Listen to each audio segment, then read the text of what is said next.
لیکن امام حسین رضی اللہ عنہ نے جواب دیا کہ یہی مقدر میں ہے کہ میری شہادت کے بعد یہ لوگ اسیر ہوں اور قید کی تکلیفیں دیکھیں۔ تم چلے جاؤ، کیونکہ اب جو یہاں حالات ہوں گے وہ تم سے نہ دیکھے جائیں گے۔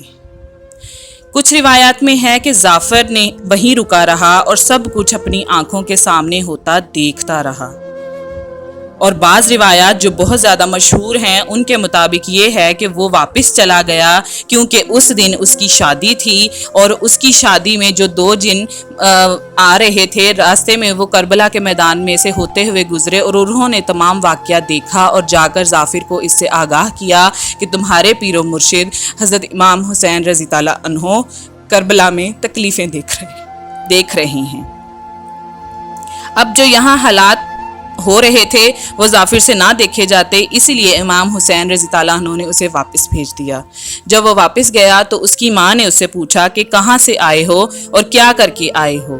ظافر نے جواب دیا، سارا قصہ تمام کربلا کا سنایا، جس پر اس کی ماں نے فوراً حکم دیا کہ جا کر امام حسین رضی اللہ عنہ اور ان کے گھرانے کی مدد کرو۔ جس پر جب وہ اپنی ماں کے حکم پر میدان کربلا پہنچا تو شام غریباں آ چکی تھی، تمام شہادتیں ہو چکی تھیں۔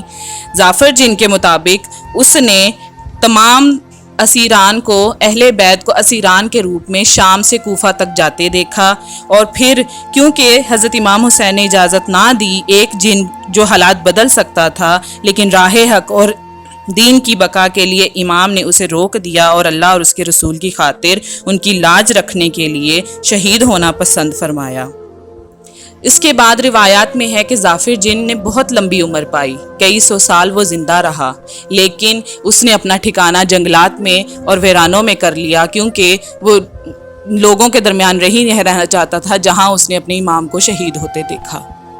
ایک روایت کے مطابق ایک مولانا اب کچھ بچوں کو قرآن کی تعلیم دیا کرتے تھے، وہاں پر ایک عجیب واقعہ ہوا۔ ایک عورت برقعے میں آئی اور امام سے ملنے کی اجازت چاہی۔ مولانا اس عورت سے ملے اور پوچھا کہ کیوں آئی ہو؟ جس پر اس عورت نے جواب دیا کہ میری خواہش تھی کہ اللہ مجھے بیٹے سے نوازے تو میں اسے دین کی تعلیم دلواؤں، لہٰذا میں اپنے بیٹے کو آپ کے پاس دین کی تعلیم دلوانے لائی ہوں۔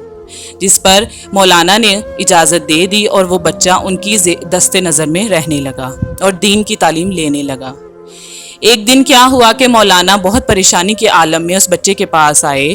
جب بچے نے دیکھا کہ مولانا پریشان ہیں تو اس نے نہایت ادب سے پوچھا، استاد محترم کیا وجہ ہے کہ آپ اتنے پریشان ہیں؟ مجھے اپنی پریشانی بتائیے۔ جس پر مولانا نے جواب دیا کہ میری بیگم بہت بیمار ہیں اور حکیم صاحب نے کہا ہے کہ 1000 میل کے فاصلے پر ایک بوٹی باغ میں اگتی ہے، وہ لائیں، اس کو پیس کر دوا بنائی جائے گی جس سے میری بیوی ٹھیک ہو جائے گی، لیکن میں پریشان ہوں کہ میں اتنی دور نہیں جا سکتا۔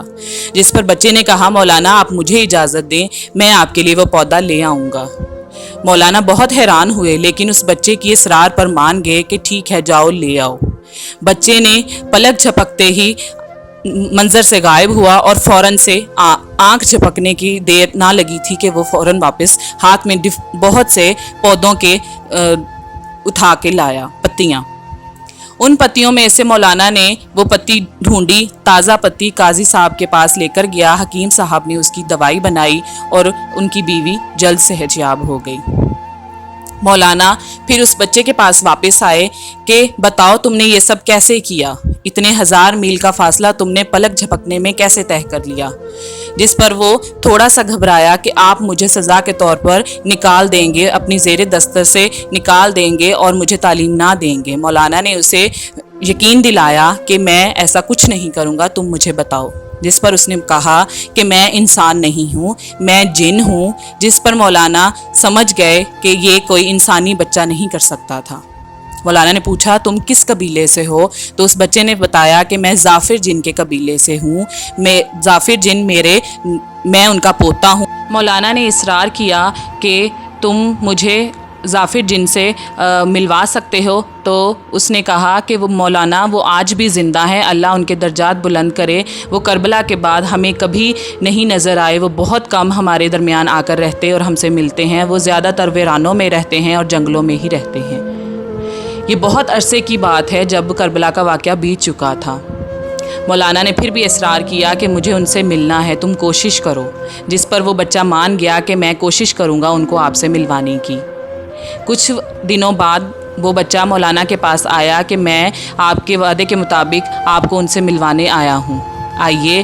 جب وہ ان کو لے کر ظافر جن کے پاس گیا تو ظافر جن کی حالات دیکھ کر مولانا حیران رہ گئے۔ سر میں مٹی، آنکھوں میں خون اترا ہوا اور پیروں میں بہت برے طریقے سے چھالے، زخم بنے ہوئے۔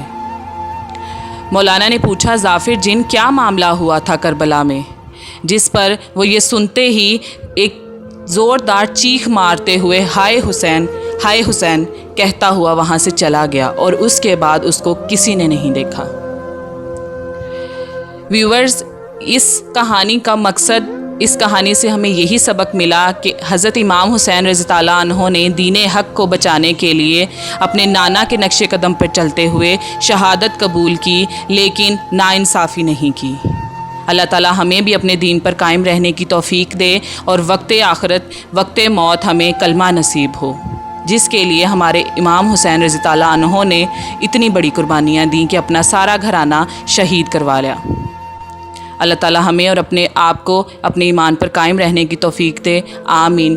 ویڈیو اچھی لگی ہے تو لائک کر دیجیے گا، چینل کو سبسکرائب کر دیجیے گا تاکہ آپ کو مزید اس طرح کی انفارمیٹیو ویڈیوز ملتی رہیں۔